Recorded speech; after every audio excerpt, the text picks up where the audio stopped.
when we are authentic in something we care about, it can come from good, it comes from bad, it can come from many situations, but it becomes a purpose-driven aspect in our life, and it has passion and authenticity to it, and you feel very authentic in what you care about. How did that get here, and why the intentional alignment?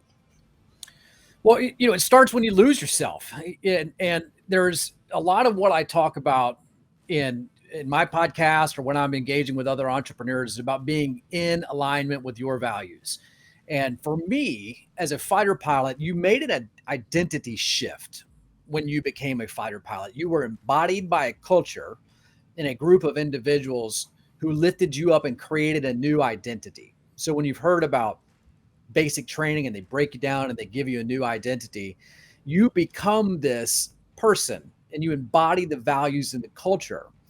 And my transition out of the military, as I left flying jets to become an entrepreneur, I lost that identity, that group of people that I hung out with, a common mission, a higher calling, something that was more powerful than what I was. And I got lost and didn't know where to go find it. And what I struggled with was that entrepreneurial journeys didn't fill or scratch the itch that I had from flying jets. So I did like everybody else does. You start to chase your purpose, you chase your why, reading the Simon Sinek Find Your Why stuff. And it's a good start, but really getting crystal clear about your values alignment and how you identify as a person and how you show up in the world. So the story ends with me being about 30 pounds overweight, chasing wealth.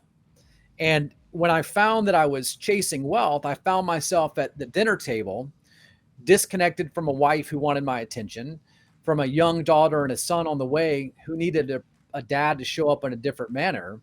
And the intentional alignment component is very simple. It's just health, wealth, and relationships, and making sure that you have a balance inside your life so that one doesn't take over any of the other parts.